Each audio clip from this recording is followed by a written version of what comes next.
আপন জুয়েলার্সের মালিক দিলদার হোসেনের একটি অপ্রকাশিত ভিডিও এসেছে ৭১-এর হাতে।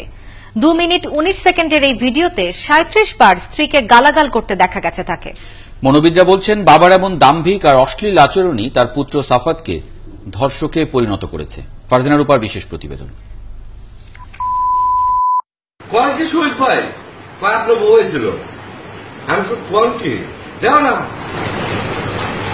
নিয়মিত এমন আচরণে অতিষ্ঠ পরিবারের সদস্যদের একজন গোপনে এই ভিডিও চিত্র ধারণ করেছেন। অন্দরমহলের এই ভিডিওটি ৭১-এর হাতে পৌঁছে দিয়ে তারা নির্যাতন বন্ধের আকুতি জানিয়েছেন। ভিডিওটিতে স্ত্রীর সাথে দিলদারের একটি কথোপকথন দেখা যাচ্ছে, যা মূলত অশ্লীল গালির বন্যা। ১৪টা সংসার নষ্ট করছে।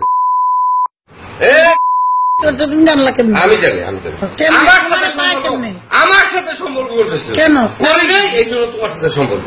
কারণটা কি? তোমার সাথে আমি বললাম তো, তোমার রূপে আগুন জ্বলে। আমার রূপে আগুন জ্বলে। স্ত্রীর আচরণও বলে দেয় তিনি এতে অভ্যস্ত। বিষয়, বাড়ির গৃহকর্মী নির্যাতনের অভিযোগ নিয়ে থানায় গিয়েছিল। স্ত্রীর অপরাধ, কেন তিনি গৃহকর্মীকে সমর্থন করেছেন। আর দিলদারের জবাব, টাকা দিয়েই সবার মুখ বন্ধ করা যায়।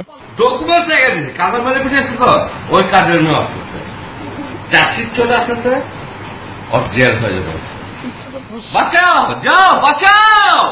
এ সময় টাকাকে আল্লাহর সাথে তুলনা করে দিলদার বলেন, টাকা থাকলে যে কাউকে ১৪ বছর জেল খাটানো কোনো বিষয় নয়। কারণ কি জানো?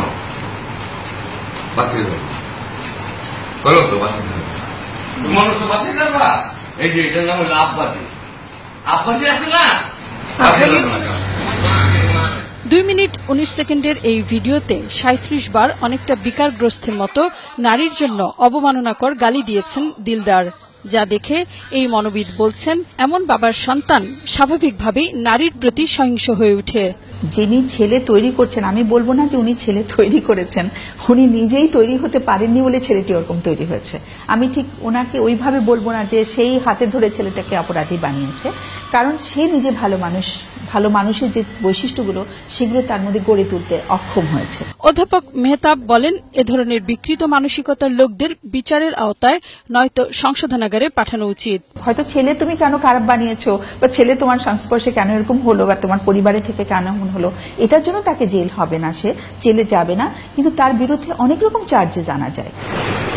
ফারজানা রূপা, ৭১, ঢাকা।